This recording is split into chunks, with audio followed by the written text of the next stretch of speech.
കിഴക്കിന്റെ Calvary എന്നറിയപ്പെടുന്ന ഇടുക്കി ജില്ലയിലെ എഴുകും വയൽ കുരിശുമല ചവിട്ടി പതിനായിരങ്ങൾ.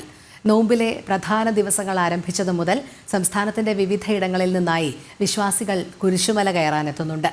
ഈസ്റ്റർ അടുത്തതോടെ കൂടുതൽ വിശ്വാസികൾ കുരിശുമലയിലേക്ക് എത്തുമെന്നാണ് പ്രതീക്ഷിക്കുന്നത്.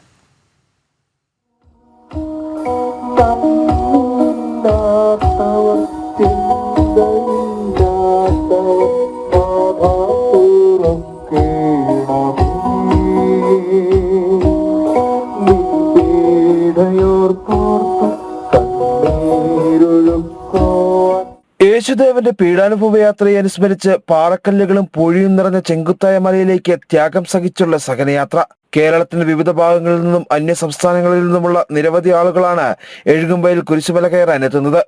1960 മുതലാണ് ഈ മലയിലേക്ക് വിശ്വാസികൾ പരിഹാര പ്രദക്ഷിണം ആരംഭിച്ചത്. അക്കാലത്ത് കുരിശ് സ്ഥാപിച്ച ശേഷം കാട്ടാനകളുടെയും പകർച്ചവ്യാധിയുടെയും ശല്യം നാട്ടിൽ ഉണ്ടായിട്ടില്ല എന്നതാണ് പഴമക്കാരുടെ സാക്ഷ്യം. 2022 എഴുകുംവയൽ കുരിശുമലയെ ഇടുക്കി രൂപതയുടെ ഔദ്യോഗിക തീർത്ഥാടന കേന്ദ്രമായി പ്രഖ്യാപിച്ചു. മലമുകളിലെ വലിയ ക്രൂശിത രൂപവും വറ്റാത്ത കിണറും ഒരത്ഭുതമാണ്.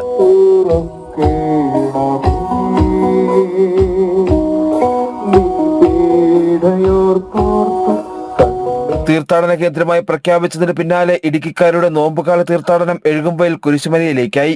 നോമ്പിന്റെ നാളുകളിൽ ആയിരക്കണക്കിന് വിശ്വാസികളാണ് കാൽനട തീർത്ഥാടനത്തിലൂടെ മലയിലെത്തുന്നത്. എല്ലാ ഒരുക്കങ്ങളും ഇപ്പോൾ പൂർത്തിയായിട്ടുണ്ട്.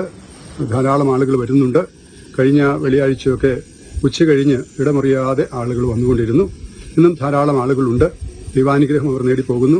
കുരിശിന്റെ വഴി ചൊല്ലി കുരിശിന്റെ പാതയിലൂടെ നടന്ന് ത്യാഗം സഹിച്ച് കുരിശുമലയിലെത്തുന്ന എല്ലാവർക്കും ദൈവാനുഗ്രഹം ധാരാളം ലഭിക്കുന്നുണ്ട്. അവരെല്ലാം അത് സാക്ഷ്യപ്പെടുത്തുന്നുണ്ട്. മലമുകളിലെത്തുന്ന എല്ലാവർക്കുമുള്ള നേർച്ചക്കഞ്ഞി തയ്യാറാക്കുന്നതിൽ ജാതിമതഭേദമന്യേ ഒരു നാട് ഒന്നിച്ചു നിൽക്കുന്നതും കാണാം.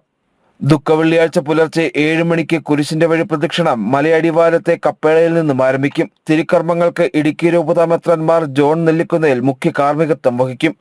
ജനം, ഇടുക്കി.